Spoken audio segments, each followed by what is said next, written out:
Bom dia a todos. É um enorme prazer ter todos vocês virtualmente conectados com a gente para mais um webinar.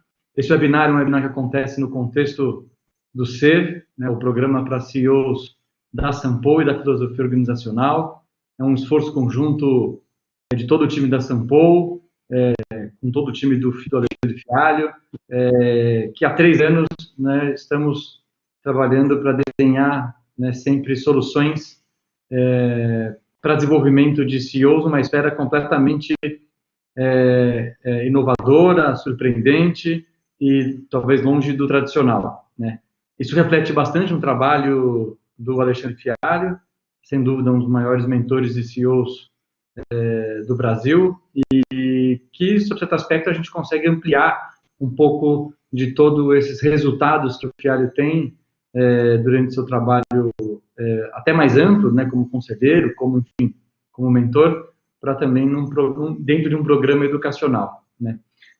Na Sampo a gente acredita, como tenho certeza, né, que muitas dessas crenças vêm também dessa construção junto com o Fialho, de uma mudança de mundo muito significativa, já em curso, acelerada agora pela pandemia, né, e que certamente vai levar a gente para jamais para algumas mudanças que são bastante fortes, né. Eu queria pedir para Ana, se você pudesse colocar o slide para eu comentar brevemente. Eu vou esse slide que ajuda a pensar um pouco quando a gente fala de mudança, né?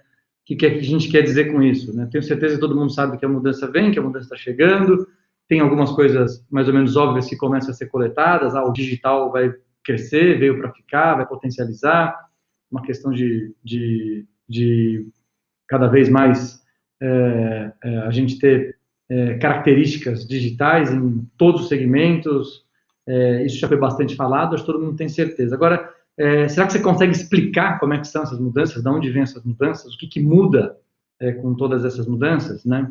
Aqui a gente oferece um pouco de algumas lentes para você poder entender isso. Então, tem a psicanálise, tem a neurociência, tem a filosofia, tem tecnologia e tem até a visão de classificação de problemas, né?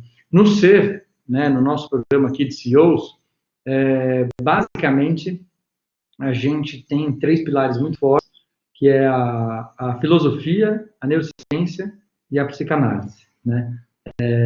Toda essa orquestração de como é que essas 3 grandes ciências, elas são aplicadas no mundo corporativo e são levadas para a problemática, né, do CEO, para aterrissar esses temas, é orquestrada pelo Fialho, né, inclusive com absoluta maestria, né, e a gente tem, né, de professores icônicos para ajudar a gente a trazer cada um desses temas. Então, desde o professor Jorge Forbes, que traz os temas de psicanálise, a professora Carolina, que está aqui com a gente, já vi ela dando oi, também na parte de neurociência, e com isso a gente consegue ajudar, né, a construir uma nova forma de compreensão de mundo, né? Um mundo que sai de uma verticalidade, né, de um padrão, de uma visão mais hierárquica, mais focada, mais linear, mais rígida, né, mais progressiva, mais esperada e mais garantida, né? Ou seja, CEOs que esperam, né, liderar suas companhias num processo linear, progressivo, esperado, de fato, precisam mudar de mundo, né? Nesse mundo não existe mais isso. O que existe agora, sem sombra de dúvida, é uma sociedade, são lideranças, são comunidades horizontais que valorizam a multiplicidade, a colaboração, o diverso, o variável, o flexível, obviamente, então, o criativo, e, obviamente, a gente vai ter que também esperar o surpreendente, aceitar esses riscos e ser responsável perante essas atitudes. Esses 2 esboços de mundo, né, minimamente o que a gente pretende tratar, que a gente trata no SER, né? A gente finalizou as aulas da turma 1, né, um pouco antes da pandemia começar, no começo desse ano, em fevereiro. Nosso módulo internacional para Berlim, Tel Aviv, que seria em abril, ficou para abril do ano que vem, né? E a turma 2, né, que já está praticamente formada, ela se iniciaria em maio, né? Nós postergamos para setembro, né, aguardando a viabilidade, obviamente, de um funcionamento com segurança, né, e também a cabeça dos CEOs prontas, né, para redesenhar seus negócios, suas vidas e, e estarem prontos para essas mudanças absolutamente em curso. No tema de hoje, né, a gente tem aqui diversos, a gente tem alunos da turma 1, alunos da turma 2, diversos CEOs que frequentam esses nossos encontros periódicos, né, e muitas pessoas que responderam a pesquisa, né, que o FIAB fez, absolutamente interessante, eu acho que única, uma pesquisa qualitativa, uma pesquisa com um olhar diferente, com perguntas diferentes, né, com 100 CEOs sobre, né, o que podemos aprender com a crise. Né? Eu acho que não tem a menor dúvida que a crise traz aprendizados, é que a gente vai tangibilizar alguns para a gente já poder colocar coisas em curso. Fialho, desde já, parabéns aí pela iniciativa. Acho que foi sensacional você se propor a fazer essa investida. E eu estou super curioso, como a gente está batendo papo aqui, para ver quais são os achados, quais são os pontos aqui curiosos e de aprendizado também. Estou pronto para aprender. Obrigado, a palavra está com você. Valeu. Obrigado, Zé Cláudio. Mas essa curiosidade ela é interessante porque muitas das pessoas que eu ouvi, né, pediam um spoilerzinho. Pô, não tem um spoilerzinho só para... E, na verdade, não teve spoiler não para fazer suspense, não, é porque tava muito volume para consolidar. Você imagina, foram 114 empresários e CEOs, perguntas abertas, qualitativas, com apenas alguma coisa quantitativa, mas assim, quando você abre muito, você precisa fazer conexões de respostas obviamente, para não cair numa subjetividade ou numa interpretação, você precisa checar algumas coisas. Então, foi um trabalho com algumas pessoas até de idas e vindas, né? Mas eu acho que é legal falar que o início desse trabalho, né, ele surge logo depois do início da crise, da pandemia, né? Uma semana depois, ainda sem muitos impactos reais, apenas algumas possibilidades, né? Eu comecei a falar com esse mesmo público, né, do programa Ser, que são empresários e CEOs, líderes organizacionais, né? E a coisa que chamou a atenção, vocês vão se lembrar, foi até um tópico de um webinar de um mês e pouco atrás, né? É que em relação a crises anteriores, né, a gente já falou disso, que o binômio ameaças e oportunidades vinham no topo da agenda dessas conversas. Nessa crise começou a surgir o tema aprendizado. Isso chamou atenção e foi justamente isso que nos fez adentrar sobre essa temática, aprendizado. É legal você ter uma mudança de elementos, né, que suscitam nessa crise. Mostrou que essa crise tem algumas peculiaridades e a gente vai nitidamente identificá-las aqui, mas eu não me contentei em ter apenas a satisfação de ver o aprendizado entrando, mas quis, obviamente, mergulhar nisso. E essa pesquisa é fruto dessa curiosidade, né? Então, acho que a primeira coisa que a gente tem que trazer, né, é que o aprendizado ele aparece com destaque, né? E isso já sinaliza que nós teremos um novo anormal, um novo mundo, enfim, para a gente não achar que ele surge só porque é uma palavra bonita ou é politicamente correto. Não, ele vem com força e isso já nos dá uma sinalização que tem uma transformação social, de dinâmicas, enfim, que as organizações não estão isentas e, pelo contrário, estão demasiado inseridas nessa sociedade, nessa transformação em si. E o que a gente vê, né, é que esse entrelaçar de eras, que é o que a gente chama de contemporaneidade, uns chamam de pós-modernidade, hipermodernidade, enfim, é o entrelaçar de modernidade, pós-modernidade, hipermodernidade, elas na verdade, estavam num conflito que alguns chamavam de conflito geracional, as gerações mais novas com as mais antigas, enfim, que é uma deturpação de entendimento, elas, de uma certa maneira, ganham com essa crise, né? Que começa com uma crise de saúde, uma pandemia, mas ela é muito maior do que apenas a crise pandêmica, ela ganha um colorido muito maior para o que as pessoas chamam de pós-modernidade ou hipermodernidade, ou seja, para coisas que são, de fato, mais inusitadas em dinâmicas sociais. E a modernidade, que é um período que vem do passado, né, perde força nessas dinâmicas sociais. Então, isso é um dos pontos em que a gente observa nos achados. Tá? O que é interessante, né, é que nesses achados eu tive 2 blocos, e para ficar didático, eu separei os próprios resultados, 2 blocos, para a gente entender o que veio, e um dos blocos que veio são questões tradicionais, as pessoas chamaram de aprendizado, e eu chamei de aprendizados não tão novos assim, que basicamente são movimentos que a gente vê em toda a crise, né?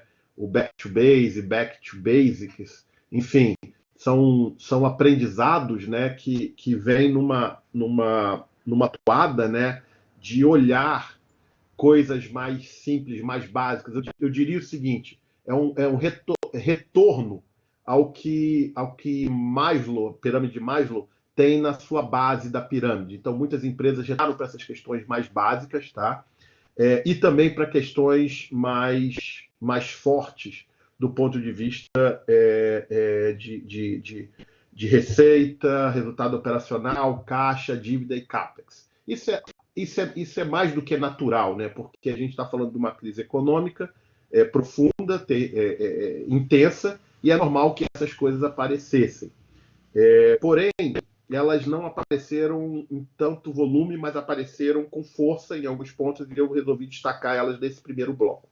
Então, coisas que vieram, e aí eu estou, inclusive, tentando manter terminologias, e quando não for, eu vou fazer parêntese de interpretação, mas vieram coisas do tipo: vamos centralizar e controlar todos os processos e decisões e burocratizar ao máximo tudo que implica em saída de caixa. Ou seja, muitas empresas estão colocando isso em pauta, o que é plausível e entendível, por conta disso, de fato, a sangria de uma crise precisa ser estancada, né? Foco em processos e em protocolos de crise, então muitas empresas se voltaram também para essa questão processual. E veio uma outra também que eu vou fazer um parênteses, é que vamos fortalecer ou construir uma cultura forte, resiliente a toda e qualquer crise. Tá? Aqui eu gostaria de fazer uma provocação, que pode parecer até bonito isso, cultura forte, enfim, resiliente, coisas bem... e daria até uma boa narrativa para um filme aí de sessão da tarde, né? Cultura forte e tal. Mas a verdade é que isso é um fetiche retrógrado, isso é um fetiche do passado. Acreditar que a cultura forte é um valor é desconhecer o incomensurável valor das sutilezas culturais. Então, quando você vê culturas muito estruturadas, muito bacanas, o valor está muito mais na sutileza do que nas regras fortes. Ou seja, não é mais o exército, não é mais a igreja com as suas regras antigas, ultrapassadas, e tampouco a Coreia do Norte, que vai nos ensinar acerca de cultura no mundo contemporâneo. Então, quando você vai para empresas que eu tive o prazer de adentrar e viver, você vai para um grupo boticário. Se você quiser entender a cultura do grupo boticário, não adianta você ler o que está escrito, nem fazer um apanhado em manchete de jornais. Você vai ter que ver na sutileza, viver, conviver, para entender. Agora eu estou vendo por que essa cultura é uma cultura extremamente vencedora, extremamente bonita em todos os sentidos, porque estão nas sutilezas, né? Essa questão da cultura forte, eu fiz esse parênteses só porque eu não queria deixar isso como uma questão a ser, de fato, plausível e entendível como as outras de caixa, de fazer processos e tal, porque isso, para mim, parece uma aberração.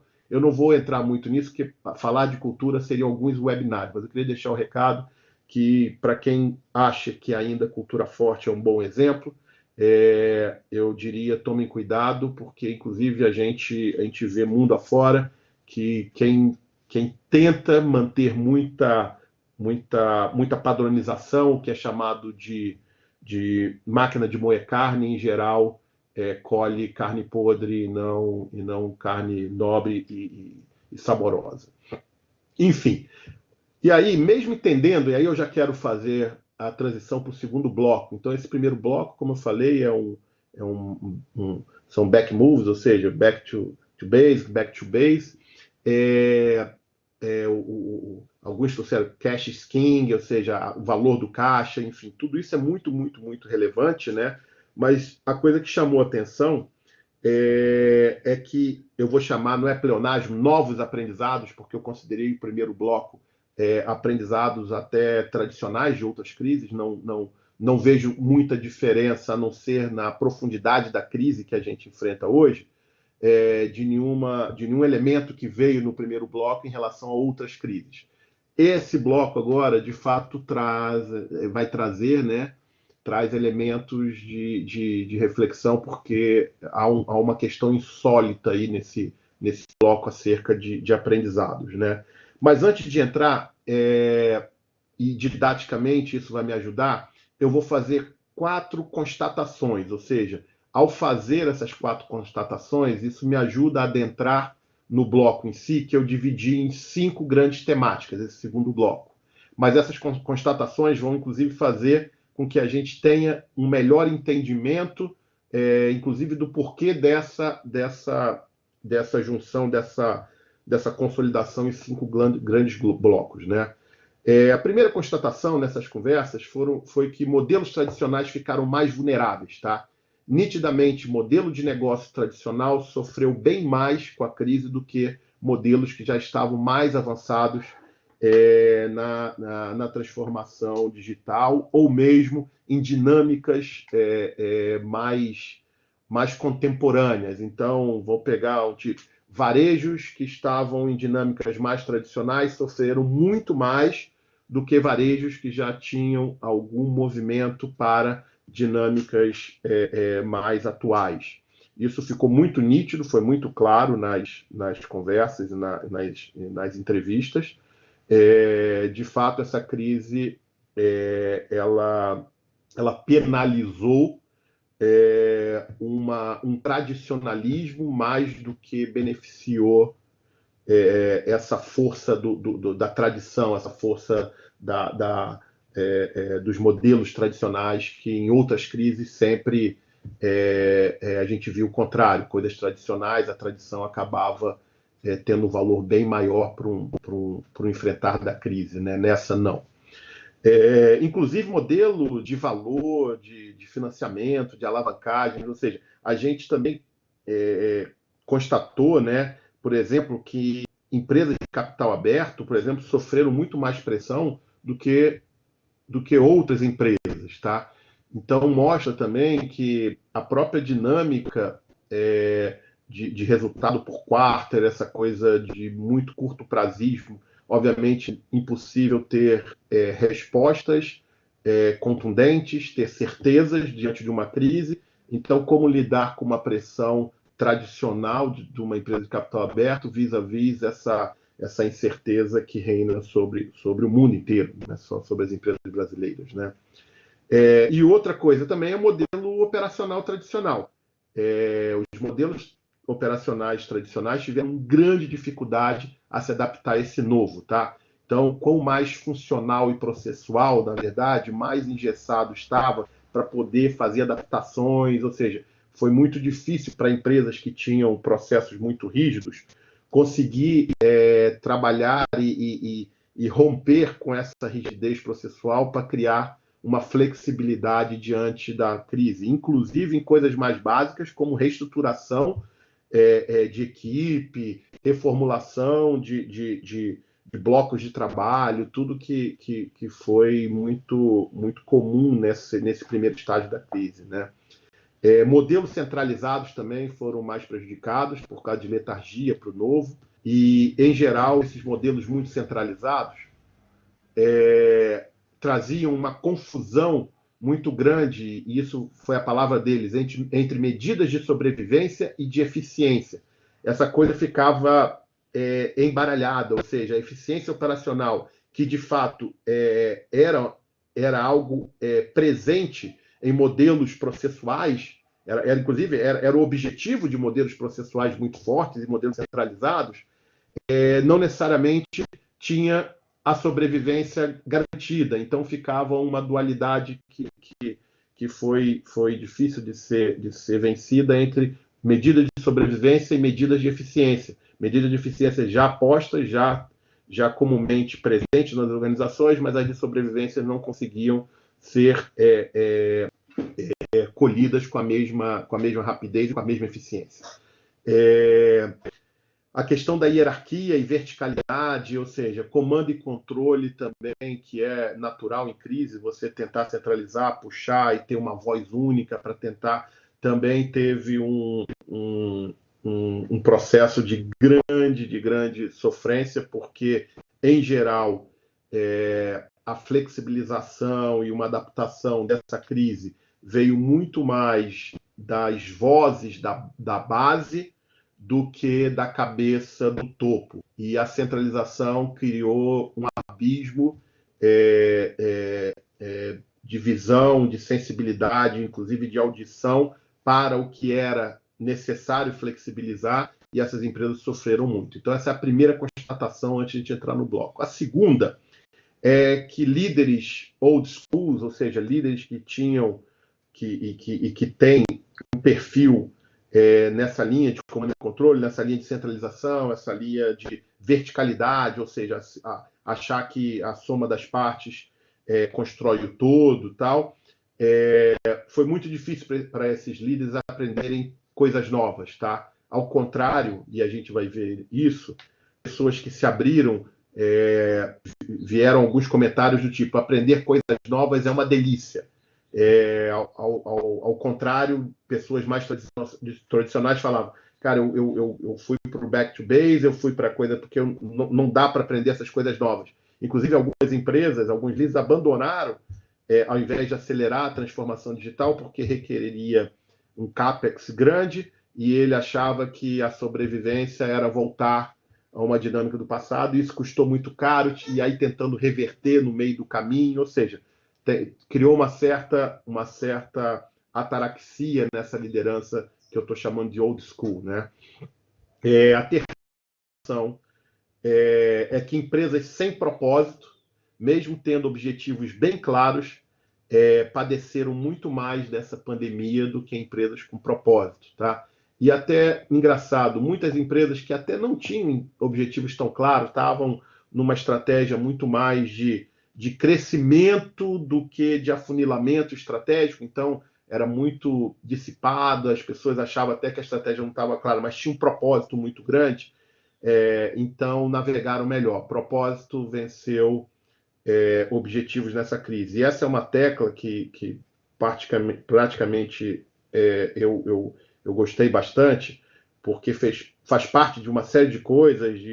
Tem um artigo meu de 2000 e alguma coisa, né, que eu já falava disso na América Economia. A minha tese de mestrado fala isso, que eu fiz uma pesquisa sobre a diferença entre propósito e objetivos, né? E a coisa que mais me chamou a atenção é que na cultura anglo, foi uma pesquisa com líderes globais, os anglo-saxões não conseguem diferenciar de fato propósito e objetivo. São quase sinônimos ou são sinônimos de fato.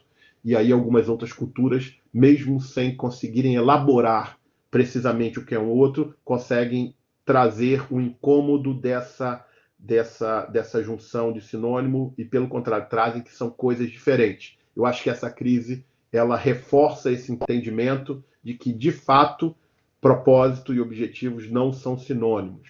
Então, isso me agradou particularmente muito. E a quarta constatação, antes de ir para o segundo bloco, que eu acho que ela é fundamental, porque vocês podem pensar que eu separei blocos entre quem está sofrendo com a crise e quem está navegando bem com a crise. Então, essa foi a única parte quantitativa da pesquisa, né? É que quase 90% ou seja, a imensa maioria das empresas, sentiram os impactos negativos da crise, tá? Então, na verdade, a maior parte das pessoas que vão responder esse segundo bloco, elas não estão felizes com a crise, pelo contrário, estão sofrendo impactos com a crise, obviamente umas mais, outras menos, mas a grande 90% está sofrendo. Porém, não apenas a maioria está sofrendo, mas mais de 80% mostrou-se energizado por esse aprendizado, que é o foco aí do segundo bloco. Ou seja, o aprendizado estava trazendo mais energia do que o infortúnio aí dessa pandemia, né? Então, a separação de blocos não é por beneficiados ou prejudicados, é de fato por o que é mais tradicional e o que veio de novo. Então, isso é super importante, tá? A gente consolidar antes de entrar. E aí eu vou entrar fazendo, nesse segundo bloco, didaticamente eu separei 5 grandes temáticas, né? E fiz aqui ou um prefácio ou um compêndio pós-moderno, hipermoderno, Terra 2, ou seja, como eu falei lá adiante, né? Se esse entrelaçar de eras entre modernidade, pós-modernidade, hipermodernidade, nitidamente nessa crise, nesse novo mundo que se apresenta, vai ter um colorido mais pós-moderno e hipermoderno, é importante entender 2 coisas que vão estar bastante inseridas nesses 5 blocos que a gente vai falar diante desses novos aprendizados. Eu quero pegar do Lipovetsky, ele traz uma questão, e só para entender, o Lipovetsky quem cunhou o termo hipermodernidade, tá? Então, ele, a contraponto da modernidade líquida do Bauman, que todo mundo conhece, Lipovetsky trouxe a questão gasosa. Então, até uma analogia metafórica aí de estados entre sólido, líquido e gasoso, ou seja, modernidade, pós-modernidade e hipermodernidade. Ele traz o seguinte: individualismo na hipermodernidade não é egoísmo, diferente de tempos passados. Ou seja, individualismo hoje é humanismo.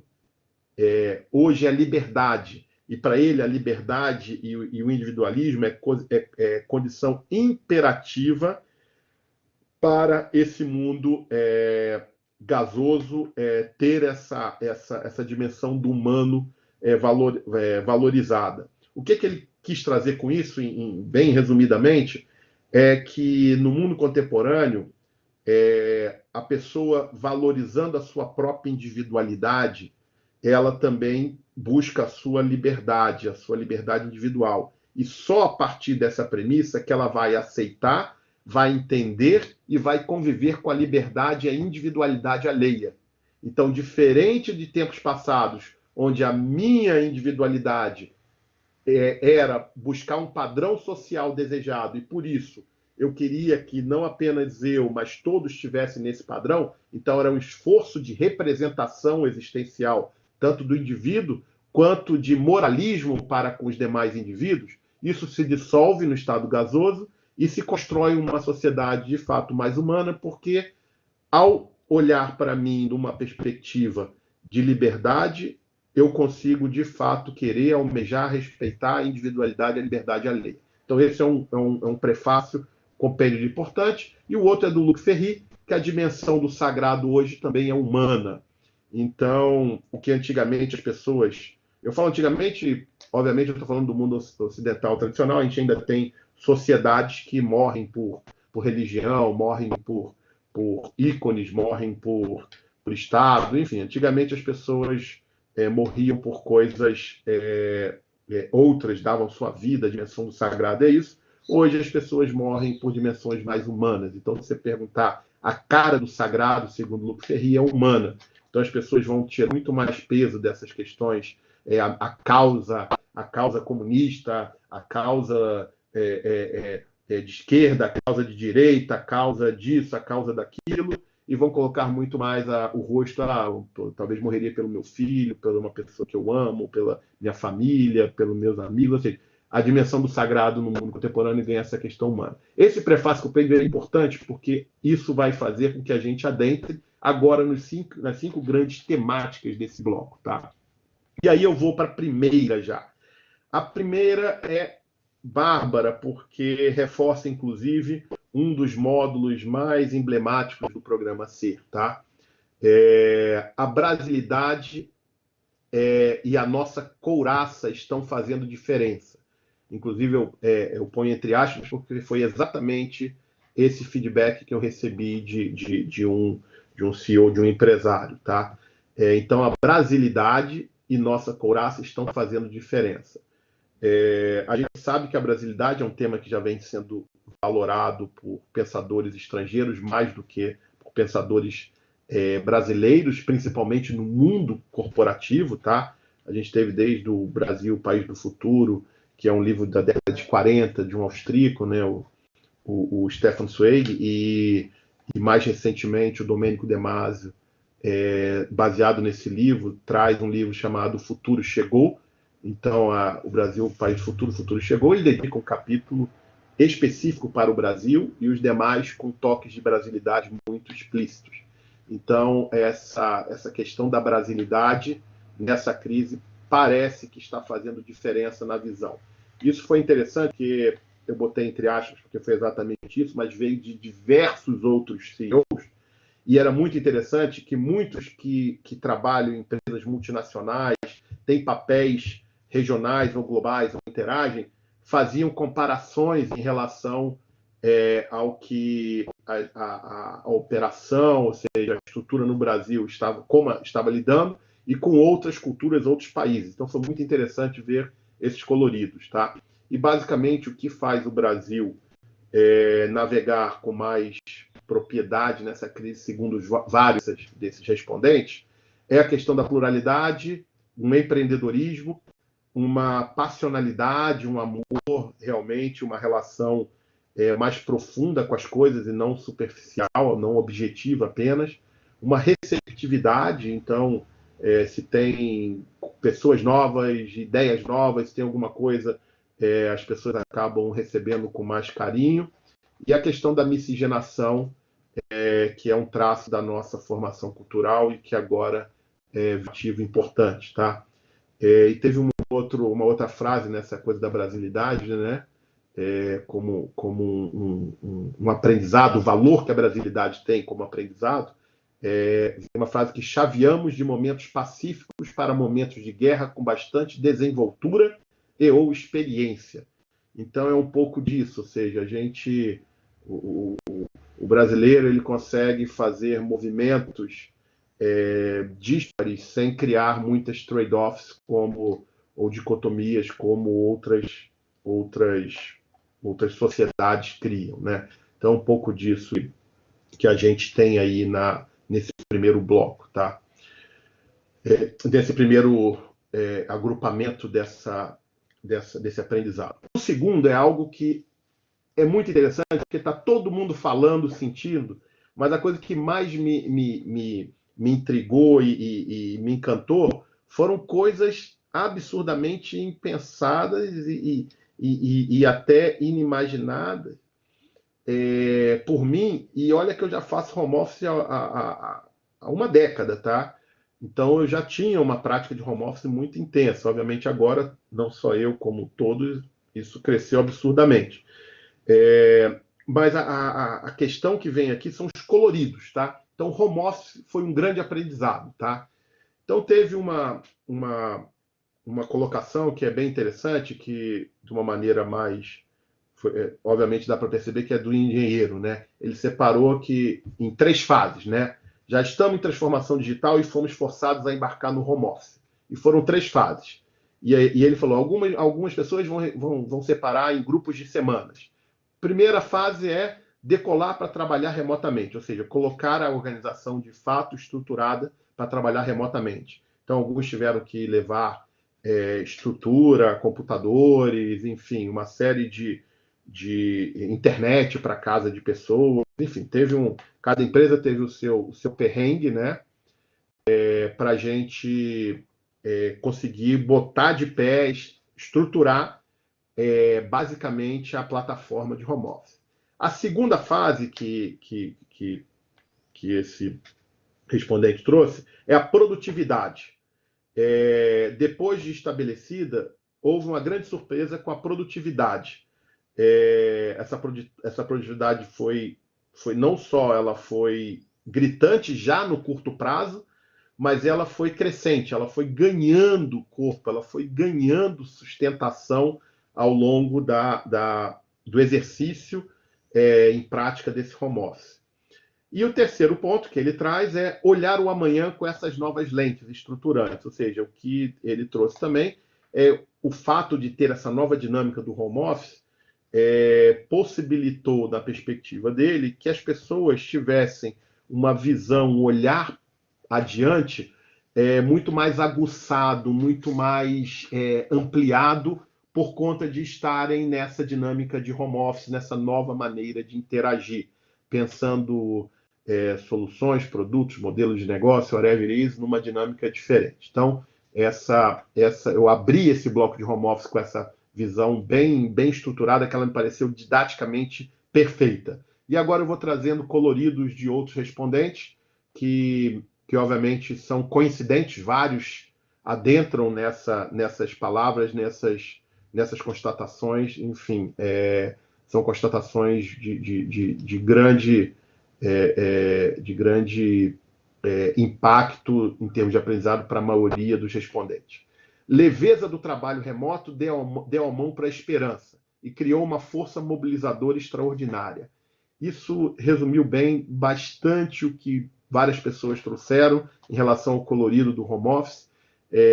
O home office não apenas trouxe uma possibilidade das pessoas mobilizarem, estarem juntas, mesmo com a dificuldade, mas houve uma descoberta de que as pessoas não perderiam emprego, que por conta disso, que elas teriam, no trabalho remoto, elas teriam a segurança das suas atividades permanecidas. Então, essa leveza do trabalho, dando mão para a esperança, para mim foi uma metáfora muito linda que eu resolvi botar aqui na íntegra e que várias pessoas falam disso de maneiras distintas. Tá? Um outro ponto é a eficiência que a gente falou. Um outro líder das reuniões ficaram mais curtas e objetivas. Olha que coisa interessante. O home office parece que otimizou o tempo das pessoas de uma maneira perceptível, trouxe mais flexibilidade, obviamente porque as pessoas, ao estarem em suas casas, elas acabaram se adequando muito mais, e aqui eu quero fazer um parênteses, a flexibilidade, inclusive, em conversas mais recentes, está se tornando um movimento até de trabalho exagerado, porque as pessoas, como estão em casa, elas não estão separando. Tem gente fazendo... Ontem mesmo foi engraçado, eu fui falar com o Zé Cláudio, eu estava saindo, sei lá, às 8 horas da noite de uma reunião, ele estava com outra terminando às 9, e você vê que as pessoas estão trabalhando muito mais até remotamente do que trabalhavam, então vai ter um momento também de encontrar esse equilíbrio, mas essa flexibilidade, ela de fato, e por ser leve, ela tá permitindo às pessoas. Retenção e engajamento, então as pessoas, na verdade, então, como eu falei, poderiam estar preocupadas, começaram a ver que, não, meu trabalho está garantido, estou engajado. Obviamente, uma coisa óbvia, um aprendizado vai haver redução do espaço físico, então todo mundo falando isso, ou seja, revisar todo o espaço físico vai ser, e já está sendo, uma agenda muito comum nas organizações. Eu vou trazer um colorido específico, eu deixei para o final acerca disso, que foi uma coisa muito profunda, que eu conversei com um grande empresário, que foi uma conversa super bacana, mas eu vou deixar para o final. E aí entra uma coisa que é engraçado, dessa maneira. E tem também a qualidade de vida. Isso eu achei bárbaro, porque home office antes era tratado como um benefício, como a qualidade de vida, e para os mais céticos era, o cara, enfim, quer trabalhar menos, então ele quer trabalhar de casa.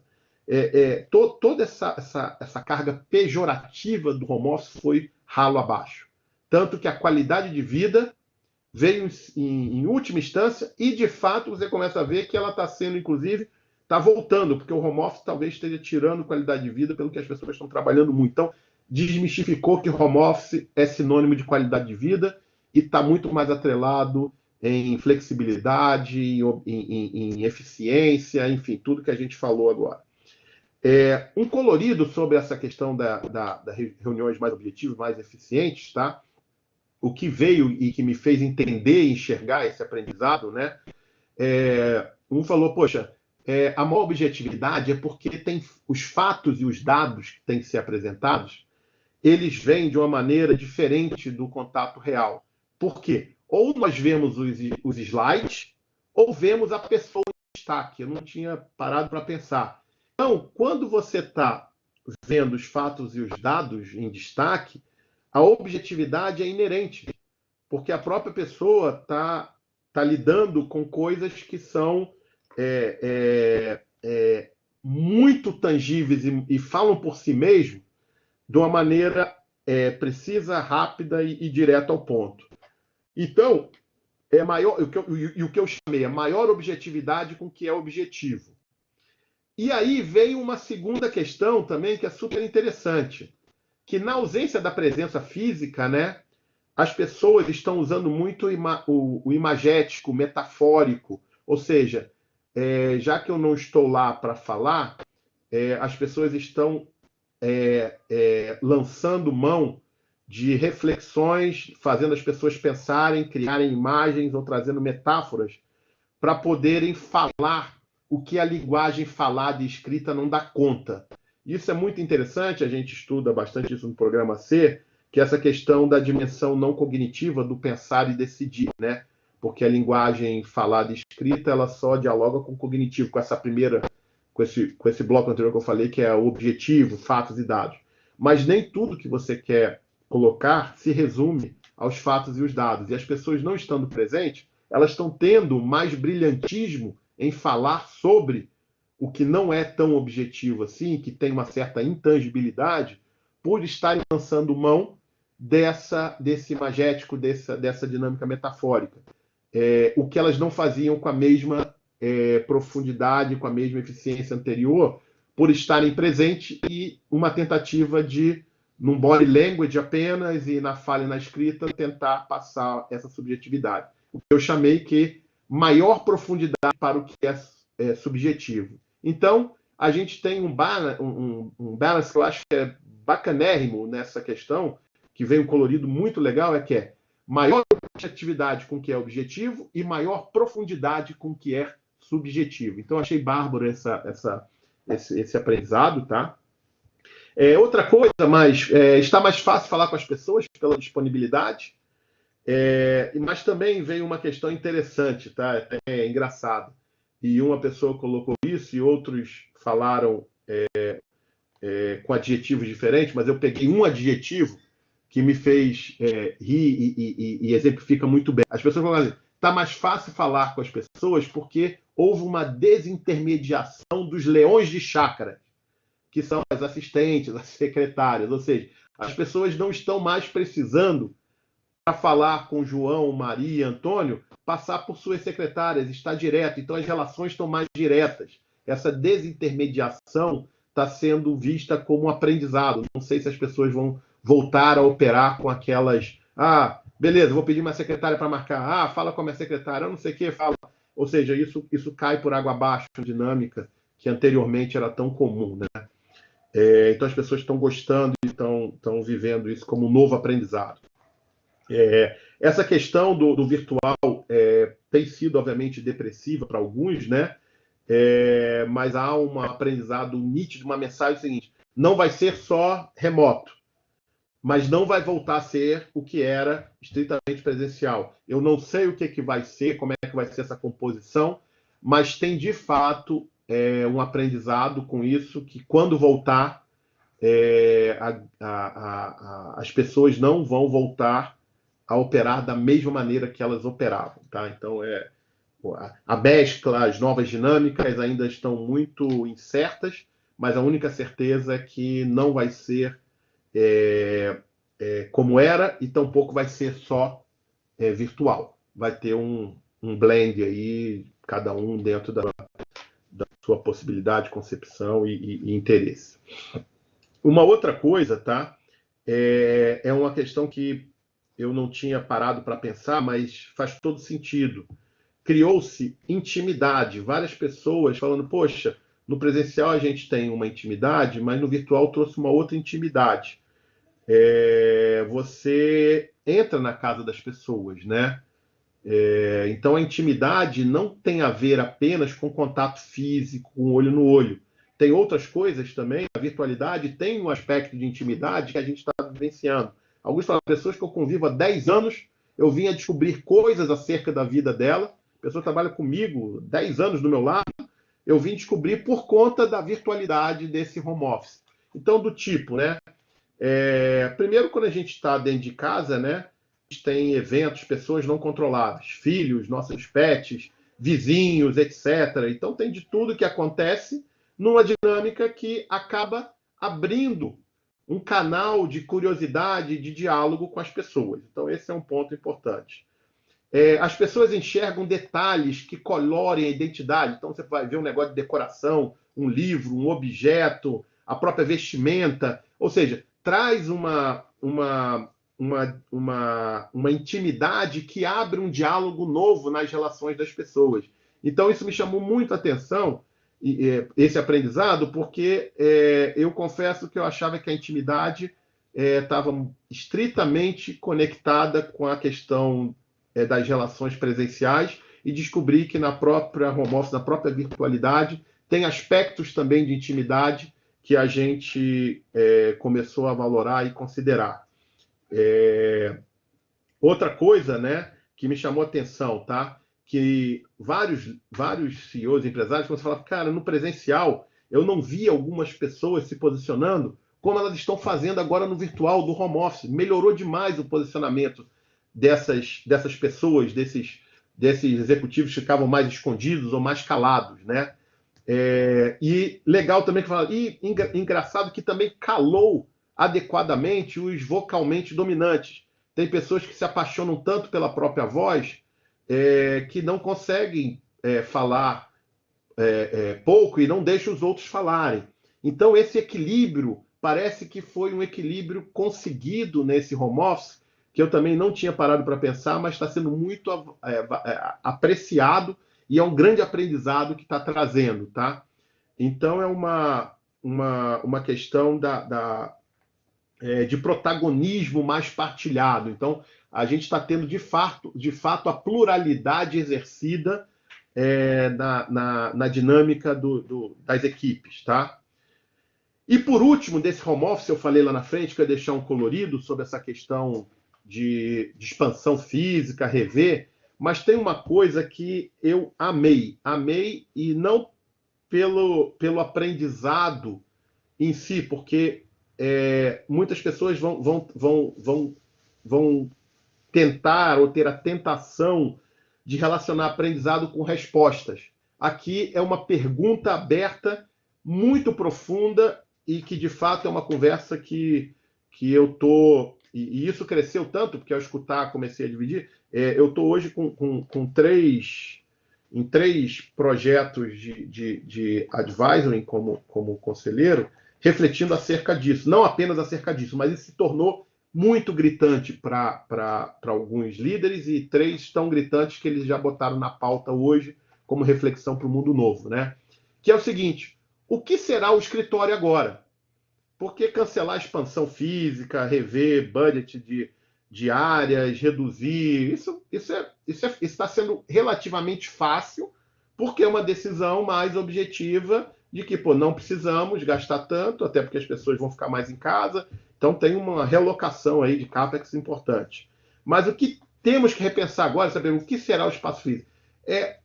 Que espaço é esse? Que as pessoas daqui a pouco vão sair das suas casas, acabou o isolamento, beleza, elas vão sair das suas casas para virem para o espaço físico comum.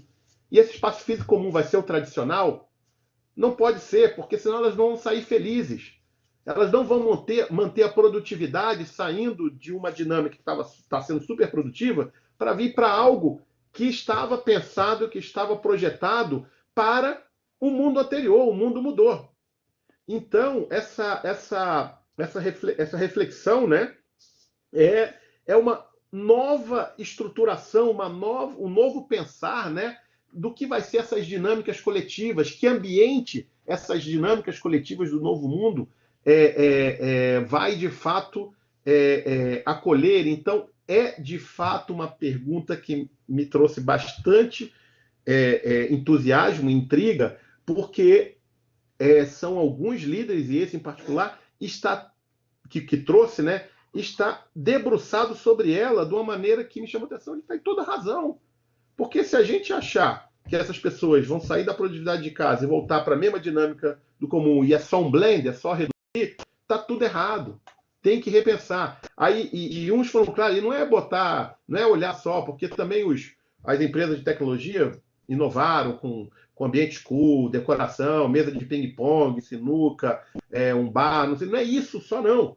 Pode até passar por isso, mas é algo mais profundo. A gente tem que pensar que dinâmicas são essas.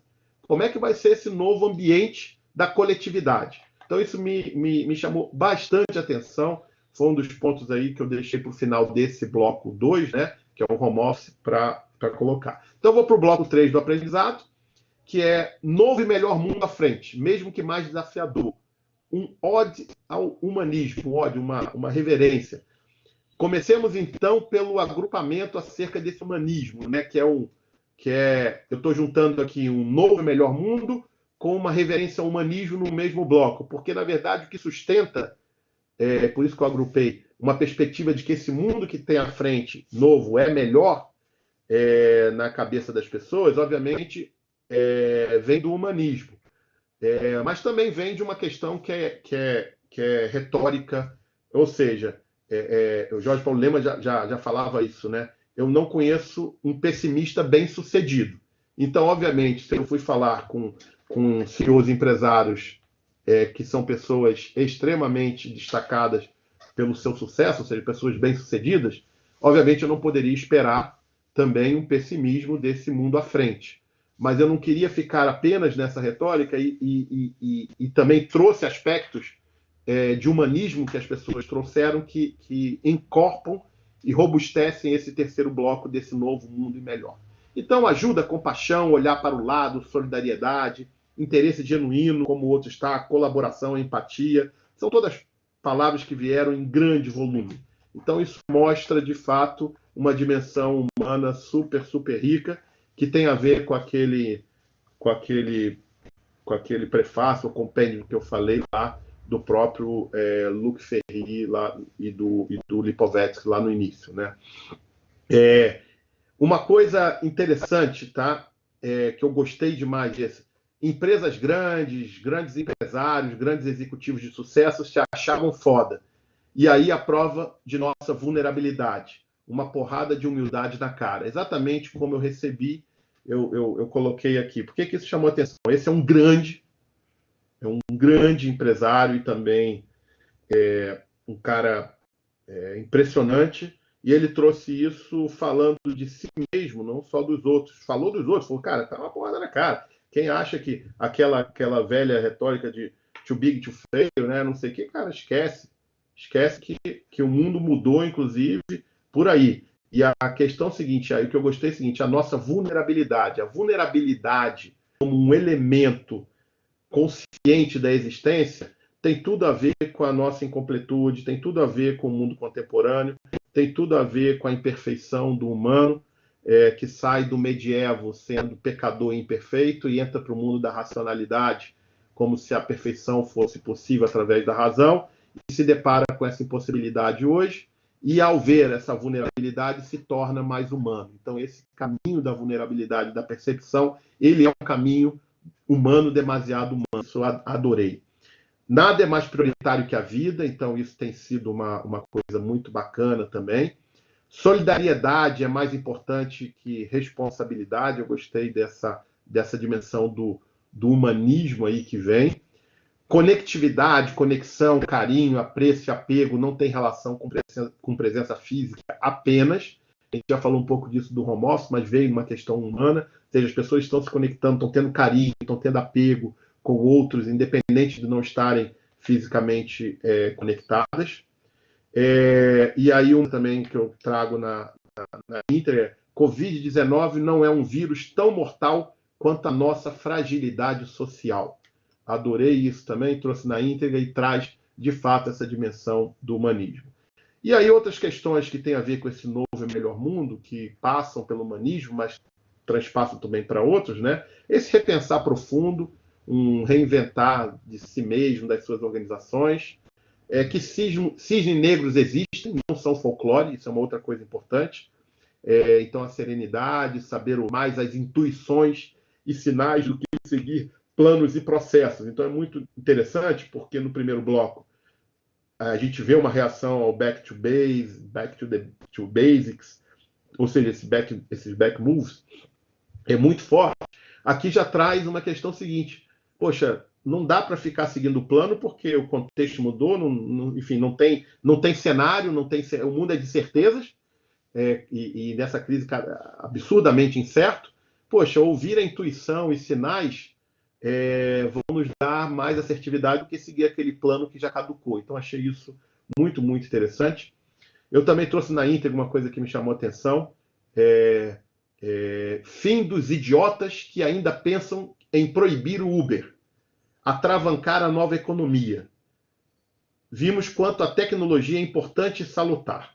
Resumo da história, também aproxima e tira esse ressentimento, essa força reativa, retrógrada de barrar movimentos contemporâneos como o Uber. A gente viu isso, ações na justiça, governadores, virou até argumento político, né, para ganhar votos de taxistas.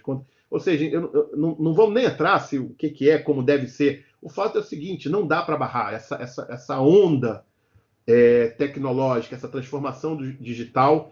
Ela vai vir e obviamente, essa crise trouxe essa evidência com muito mais força. Uma questão importante foi a cautela com informação, seja na imprensa tradicional, seja com as redes sociais, né? E a minha observação aqui particular que eu coloco é que a gente deve ser curador da nossa própria informação. Consciência ampliada é igual a conhecimento, ou seja, não vamos esperar mais uma curadoria informacional de qualquer veículo ou de qualquer instituição. Isso tem a ver um pouco com o peso da nossa própria existência, que Sartre já nos trazia. Então, é necessário estar informado, e a gente vai ter que ser não só criador e criatura de si mesmo, mas também curador das nossas próprias informações. Então, é um papel interessante que eu gostei aqui desse ponto, né? Inteligência artificial não pode ser um caminho, mas sim... pode não ser um caminho, mas sim me encurtar deste. Então, assim, a inteligência artificial vai acelerar bastante essa transformação digital, que em crises como essa não há competidores. Então, o Oceano Vermelho ele sai de cena e as pessoas estão tentando navegar mais no Oceano Azul. Isso tem tudo a ver também com o programa SER, né, que a gente prepara de fato e capacita para a Blue Ocean Strategy ser exercida. Você precisa dessa... É imperativo a estética como elemento de navegar na Blue Ocean Strategy, e o programa SER traz isso como referência, ou seja, é um mundo mais empresarial e empreendedor do que apenas e meramente executivo, né? Mudou o equilíbrio entre perguntas e respostas, tá? Nós, antes da crise, tínhamos bem mais respostas. Na crise, as respostas fogem e as perguntas gritam na nossa cara. Isso foi exatamente uma fala que eu na íntegra, e uma outra que veio que eu adorei, né? Também, que não confio em pessoas cheias de verdade, prefiro as cheias de dúvidas. Aí volta a questão da vulnerabilidade, da dimensão do humano e medida de confiabilidade, ou seja, confiar mais na incerteza do que na incerteza. Isso é muito bacana, isso é muito contemporâneo. Ou seja, a incerteza é a única certeza que a gente tem. Então, aqui é uma questão importante, tá?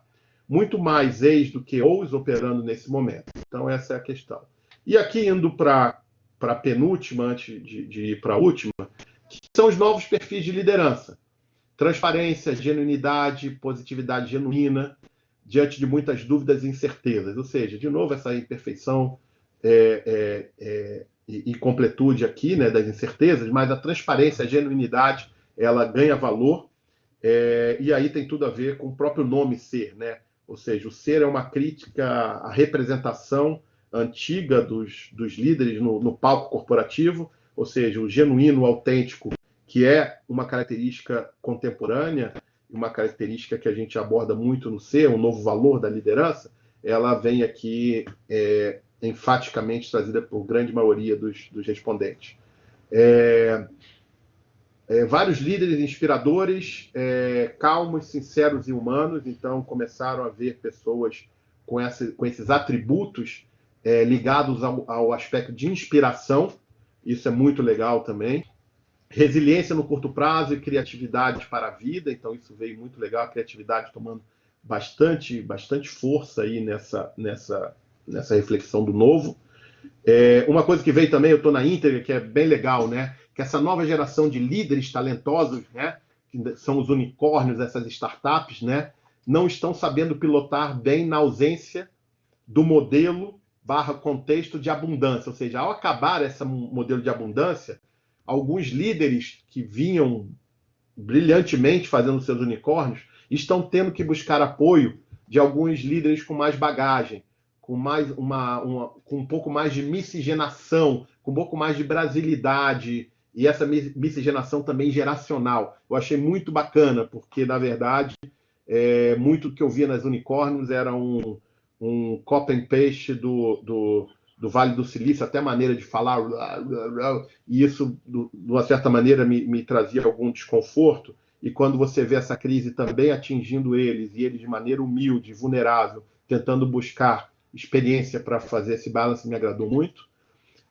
Incertezas como as únicas certezas trazem desafios para uma postura historicamente centrada na firmeza de propósito. Então, as pessoas estão, de fato, colocando a firmeza de propósito como algo questionável, ou seja, alguém que, e volta àquele ponto, né? Alguém que tem propósitos muito firmes, não necessariamente evoca confiança, antigamente evocava. Então, pessoas com dúvidas estão sendo mais estão sendo vistas com muito mais confiança do que pessoas com muitas certezas, né? Navegar na incerteza é uma nova competência, que ou se tem ou se ferrou. Isso foi um que trouxe. Ou você vai ter essa competência ou você vai se ferrar, porque se você não souber navegar na incerteza, um novo mundo vai engolir você. Ouvir 360 graus passou a ser mais valorado e exercitado também com esse mundo novo. E o último ponto, novos modelos e dinâmicas organizacionais. Então, eu fecho com esse ponto, que tem a ver com o impacto até da nossa liderança. Eu falei o quarto da nossa liderança e agora falando do nosso impacto, né? Esse novo mundo vai ter um incentivo e uma valorização de modelos descentralizados de responsabilidade, o que eu chamo da agenda horizontal. É um tema muito comum nas minhas mentorias, quase 10 em 10, a dificuldade do CEO colocar uma agenda horizontal vigente, porque a tradicional são agendas verticais. Ou seja, ele lida com cada um dos seus liderados e tenta compor e somar e ser um elo de composição dessas partes para fazer um todo. O que veio nessa crise é que essa horizontalidade, que já vinha dando sinais de falência, ela, na verdade, ela é totalmente criticada pela maioria, e a agenda horizontal entra aí, de fato, como valor. Tá? Flexibilidade é o nome do jogo. Planejamento, previsibilidade e controle ficaram esquecidos depois de terem sido brutalmente desafiados. Estou botando exatamente como colocou, né? Agilidade e o poder de manobra de organizações ficaram expostos ao serem profundamente desafiadas nessa crise. Também como veio para mim. Uma coisa que eu adorei, tá? Que também a gente fala, porque quando a gente fala, tem uma disciplina que é poder, agenda up and down. Quando eu falo da agenda horizontal é a agenda down, mas tem uma agenda up que a gente trabalha, como é o CEO com o conselho. Aqui veio uma constatação muito legal. O conselho ficou mais perto e mais parceiro do management. Antes, o conselho era apenas cobrança. E do nosso lado, né, era medo e prestação de contas. Então, a relação que era burocrática, era até pesada, ruim, nessa crise foi reconstruída de uma maneira muito mais parceira, muito mais integrada. Então, isso é super importante. Obviamente, a coisa comum também, transformação digital é a bola da vez, novo modelo de negócio para este mundo novo, então isso é um ponto. E uma coisa que eu fecho aqui, que eu adorei, tá? É que na incerteza a reputação ganhou enorme valor, mesmo sendo algo intangível. Humildade, aí um outro fala, humildade ganhou aliados e a arrogância se tornou campo minado próprio. Então, a questão da reputação, a questão da humildade, elas são questões muito intangíveis comparado com receita, EBITDA, lucratividade, tudo mais que é mensurável, né? Mas as pessoas trouxeram isso no final, inclusive, para colocar o seguinte: uma organização que não tiver uma reputação, não tiver essa questão genuína, porque a reputação aqui está conectado com essa transparência, com essa genuinidade, inclusive uma reputação com possibilidades de falhas, junto com essa questão da humildade, vai ter mais dificuldade. Enfim, eu me adentrei aqui, até adentrei conscientemente, tá? Porque a gente chegou na do Forbes, não vai fazer participação, porque ficou muito curto. E aí eu queria passar para o Zé Cláudio fazer um pequeno apanhado. E aí, Zé Cláudio, eu já pediria que você abrisse para as perguntas, ou seja, nem voltasse. E aí eu estaria aí respondendo o que tiver de perguntas e o que vier aí de colocação. Excelente, Fialho. Bom, obrigado. Eu acho que você é sensacional, adorei. Eu acho que você tem um mix aqui de coisas interessantes. Algumas coisas básicas apareceram, mas rapidamente a gente sai para constatações interessantes, né? Então, modelos tradicionais ficam mais vulneráveis, líder old school tiveram dificuldade de aprender, propósito venceu os objetivos na crise.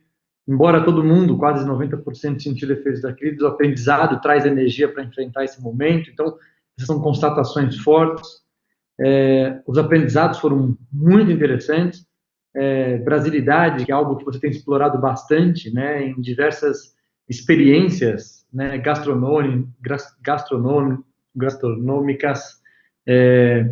alguns encontros que você fez até falando sobre vinhos brasileiros, algo que você já vinha explorando, mas de fato traz características interessantes.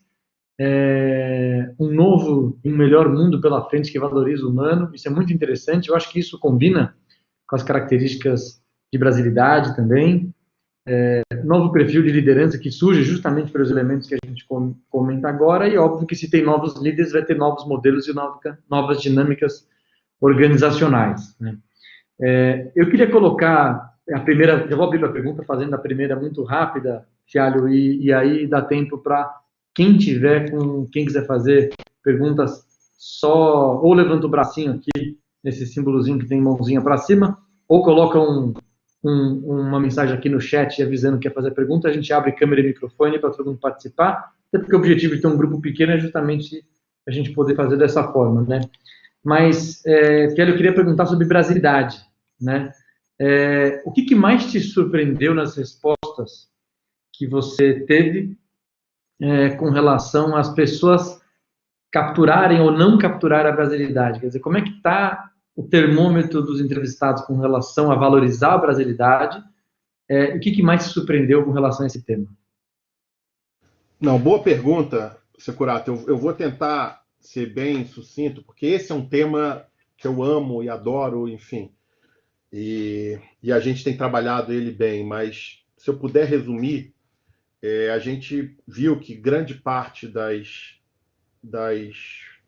do mundo novo, das novas dinâmicas de liderança, passam necessariamente por uma sensibilidade maior das pessoas, e aí não é só sensibilidade do humano para com o humano, uma sensibilidade para feeling, para coisas que não necessariamente estão tão palpáveis e tão tangíveis na mão, que é justamente o papel do empresário e do empreendedor. A gente lembrando que o empresário, pela definição nossa, né, são pessoas que conseguem fazer novas conexões dentro de uma realidade dada, ou seja, nenhuma inteligência artificial faz isso, porque ela vai por um conceito matemático de correlação e ela não traz elementos que não estavam previamente colocados nos parâmetros analisáveis. Então, o empresário ele traz coisas que estavam fora do tabuleiro do jogo para criar um novo jogo, uma nova regra, um novo processo.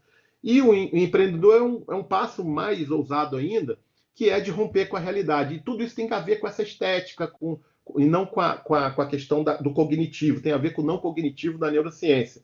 E o brasileiro, historicamente, ele sempre foi muito criticado por uma falta de objetividade, por não ser muito seguidor de regra, por querer, de fato, algum tipo de explicação demasiada para algumas coisas, ou seja, de estar engajado com algum propósito maior do que simplesmente uma tarefa, um objetivo. Tudo isso foi crítica, já foi. O brasileiro, quando dá feedback, ele tem dificuldade porque ele não separa a pessoa do personagem. Então, essa passionalidade, essa questão mais emotiva do brasileiro, tudo isso se torna um valor nessa crise, porque essa crise, na verdade, ela está botando em xeque todas as premissas racionais, inclusive as premissas mais racionais de planejamento, comando, controle, previsibilidade, ou seja, todas as certezas estão sendo colocadas em xeque, e para navegar na incerteza, essa dimensão plural que já vem da nossa história de formação, dessa miscigenação, essa pluralidade do brasileiro é o que está fazendo esse ativo. E, obviamente, isso já vem sendo testado há muito tempo, que o brasileiro ele tem um retrospecto de crise e de sair de altos e baixos, como se, poxa, tivesse numa dinâmica quase linear. Ou seja, o brasileiro ele tem essa possibilidade de viver mundos distintos, chavear, como alguém colocou, da guerra para alguma coisa mais tranquila, mais tranquilos, sem nenhum problema. Ou seja, ele não é um radical de um lado, não é um radical do outro, está muito mais nesses vários tons plurais e coloridos aí da nossa formação. E, Félio, e você acha que não só pelas perguntas desta pesquisa específica, mas pela sua experiência, a brasilidade intrínseca a muitos CEOs, a muitos conselheiros, a muitos empresários, a muitos líderes que você se relaciona, eles são escondidos por uma representação, ou seja, até pessoas que poderiam ter um potencial talvez até mais vibrante por serem mais genuínos. Isso é comum mesmo?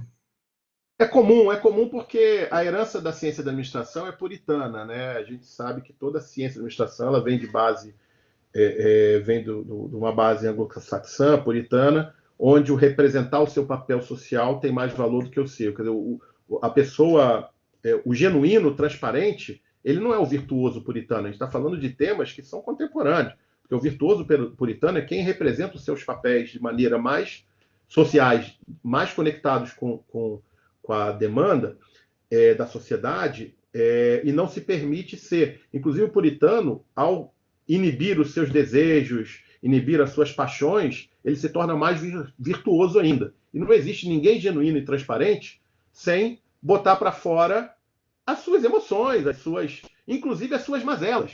Porque a única certeza que eu tenho é que uma pessoa genuína e transparente, ela vai trazer incoerências e vai trazer algumas mazelas pessoais. Mas diante da genuinidade, o mundo contemporâneo tolera isso. A gente tem visto isso bastante. Então, a genuinidade é um aspecto muito contemporâneo que nada tem a ver com o perfil de líder tradicional que se instaurou por essa herança anglo-saxã / puritana no mundo afora. Legal. Eu tenho uma pergunta aqui da Cristiane Gomes. Ela pergunta o seguinte: de tudo que foi avaliado, tudo que foi concluído, quais seriam, assim, ações imediatas para o CEO? Essa é uma pergunta bem pragmática, né? Tá bom, quero mudar algo, então. Que caminho que eu corro? Olha, obviamente, para avaliar isso, precisaria entender mais os seus dilemas, onde as feridas estão mais expostas e, ao mesmo tempo, onde as avenidas estão mais escancaradas, porque são dois mundos diferentes, né? Um é olhar as feridas, o outro é ver as avenidas que estão expostas. Mas, nitidamente, passa por um repensar de modelo de negócio, de modelo operacional. Eu acho que, olhando para frente, qualquer que seja o seu negócio, se não tiver um repensar, provavelmente você vai ficar esperando o mundo voltar como ele era, e se ele não voltar, você vai ficar marginalizado, ou seja, à margem do que está por vir. E a segunda questão que eu acho que é super importante é criar uma nova dinâmica para o próprio time de liderança. Ou seja, não é só o ambiente que veio muito claro, que eu adorei, fiz. Cara, essa nova dinâmica do time de liderança, tudo, vai precisar ser resetada. E, by the way, Isso já está vindo à tona, só para ter uma ideia, virtualmente. Já tem empresas que estão demandando um desenvolvimento dessa liderança para o que está por vir, pedindo ajuda, porque elas sabem o seguinte: da maneira que a gente operava, tudo que a gente fazia tal, não vai dar para estar operando. E a transformação digital é dado, ou seja, e ela não é um fim em si mesmo, tem a ver muito mais com um repensar modelo de negócio que necessariamente passa por uma transformação digital. Eu acho que isso ficou nítido nessa crise. Não sei se eu respondi tudo, mas é o que eu consigo, assim, de pronto. Legal. Voltei agora? Voltou, agora voltou. Bom. Eu clico aqui em certo delay. Vai lá, acho que o Júlio pode fazer. Boa. Pode. Tá com o microfone aberto, Júlio? Pode ir. Tô aberto, sim. Estão me ouvindo? Estou ouvindo. Fala, meu amigo. Muito bom. Júlio, você sumiu agora. Acho que deu um problema no áudio do Júlio, né? No microfone dele.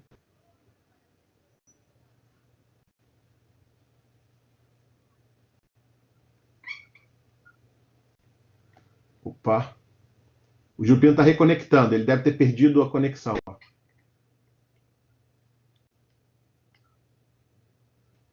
Enquanto o Júlio reconecta, e aí, na hora que ele aparecer, ele faz a pergunta dele. Acho que dentro do que você comentou agora, Fialho, acho que também deve ter um dilema entre eu excessivamente ficar numa posição defensiva para salvar meu negócio, perdendo, né, receita derretendo, e eu agora tomar coragem para inovar, para largar com alguma coisa, né, e tá pronto para um mundo que vai ressurgir aí pós-crise, né? Você acha que as pessoas, você acha que os líderes vão ter coragem de, de engatar um modo não sobrevivência, sair do modo sobrevivência e do modo reinvenção? Essa pergunta é genial. Eu acho que se o programa C já era um sucesso, as pessoas já apreciavam, eu acho que mais ainda agora. Eu diria que é muito difícil para um modelo mental, para uma cabeça ou para um mero executivo poder tocar essas duas agendas, tá? Ou ele vai ter o executivo tocando essa sobrevivência e vai ter alguma outra liderança, seja o chairman ou alguém tocando o futuro, porque se a pessoa quiser fazer ambos, de fato ela vai ter que ser muito mais do que apenas executivo, e aí vem o ser, né? Ser empresário e ser empreendedor.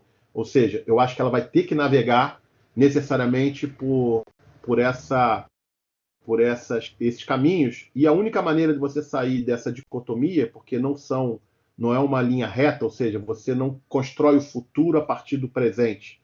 A gente acha que a temporalidade é uma questão linear, que o passado é o que trouxe para hoje e hoje vai levar para frente. Não, há uma ruptura. Senão a gente não teria empresas emergindo tão grandiosas e outras grandiosas submergindo tão rapidamente, porque as curvas de sucesso e de fracasso deveriam ser muito mais planas do que elas de fato têm sido. Então, o mundo contemporâneo ele não permite mais apenas uma visão executiva.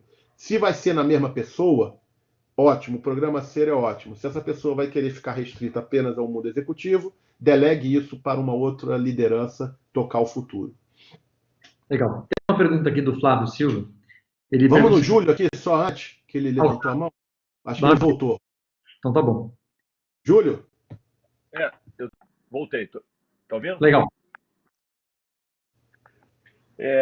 Fialho, Zé Cláudio, muito bom, muito boas conclusões. Eu tenho em 9 entre 10 participações que eu tenho visto em discussões, essa coisa toda, a turma foca 90% no tema home office, né? Eu acho que o home office é um negócio importante, mas ele na minha visão, ele é muito pouco transformador. Ele não tem o peso e a relevância que as pessoas estão dando, até porque home office em várias partes do mundo já era abundantemente utilizado. Claro que tem desafios impressionantes.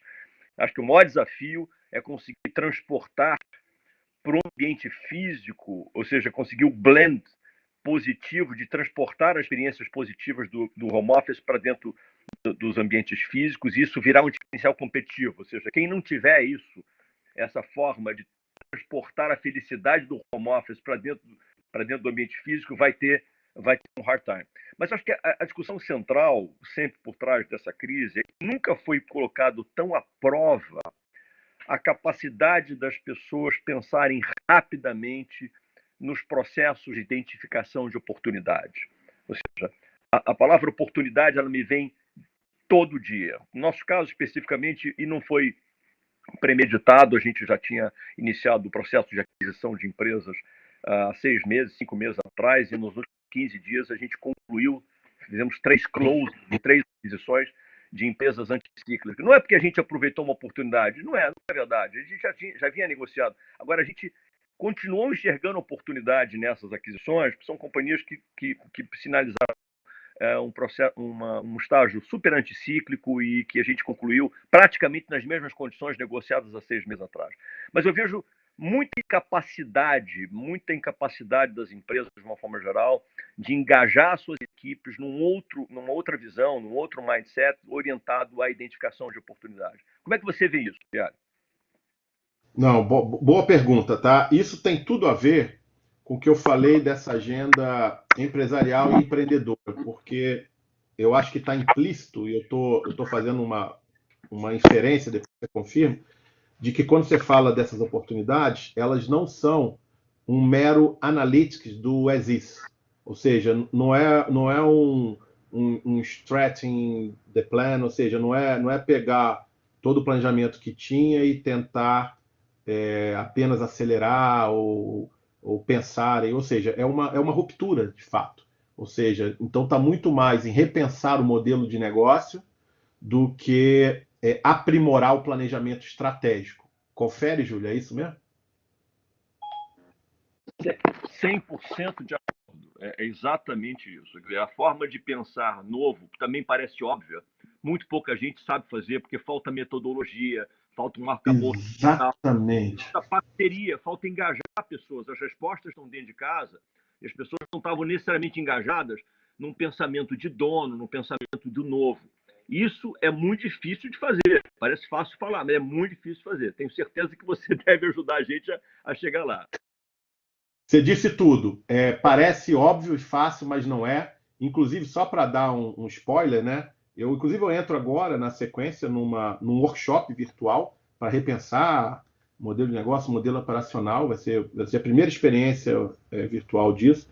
Mas a primeira tônica que eu trago para um repensar é que, muito diferente de um fazer benchmark, ou de buscar referências, ou de fazer reflexões da natureza cognitiva, se lembra que num momento eu busquei isso, né?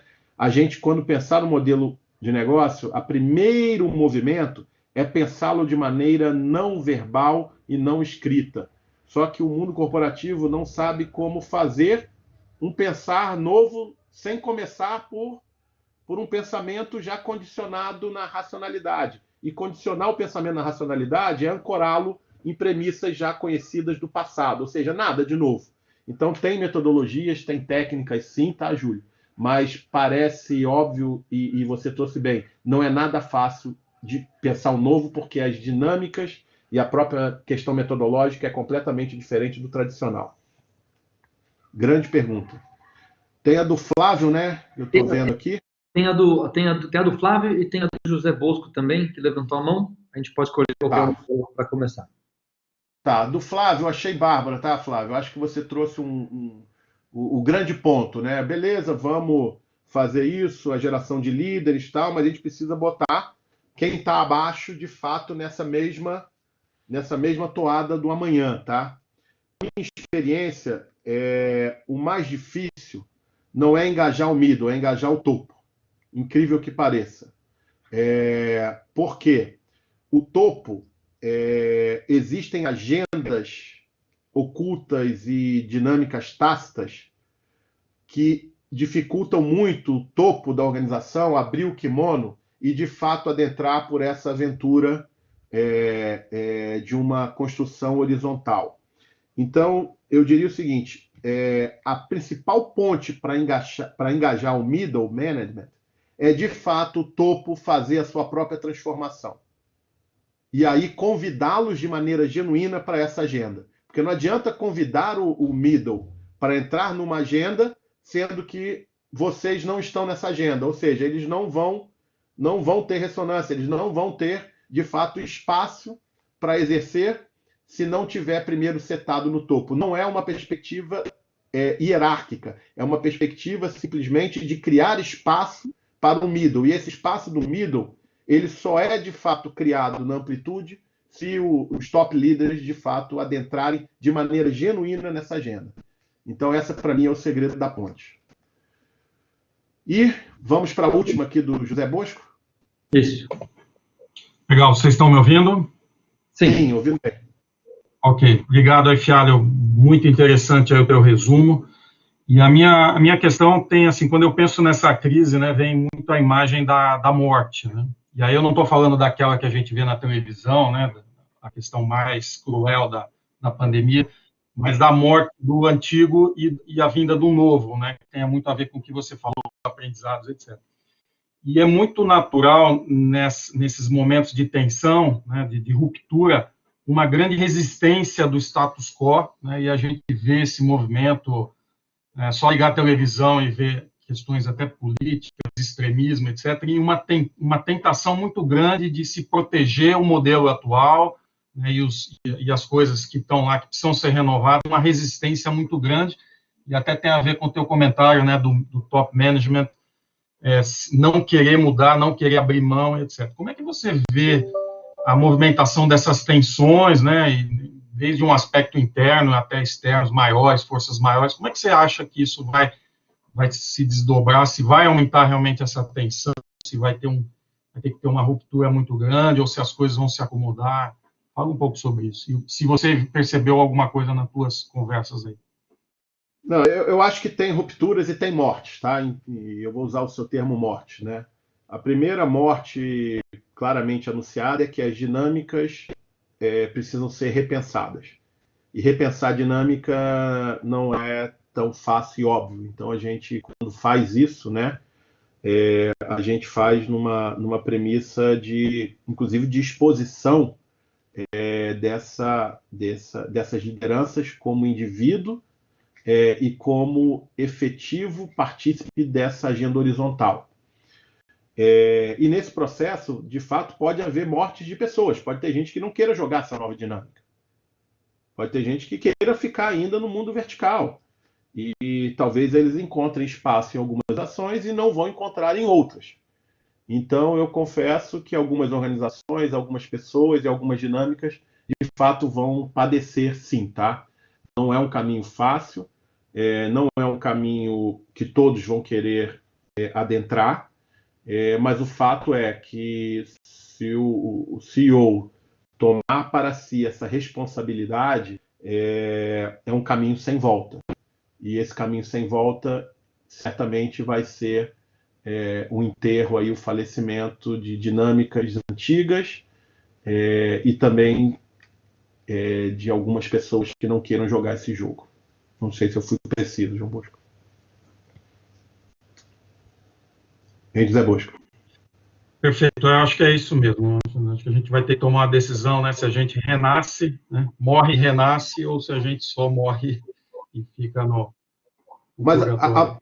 a boa notícia, tá, é que por mais que seja uma decisão do CEO, quando ele cria essa dinâmica horizontal, isso fica despersonificado e acaba sendo um movimento que por si só ganha corpo.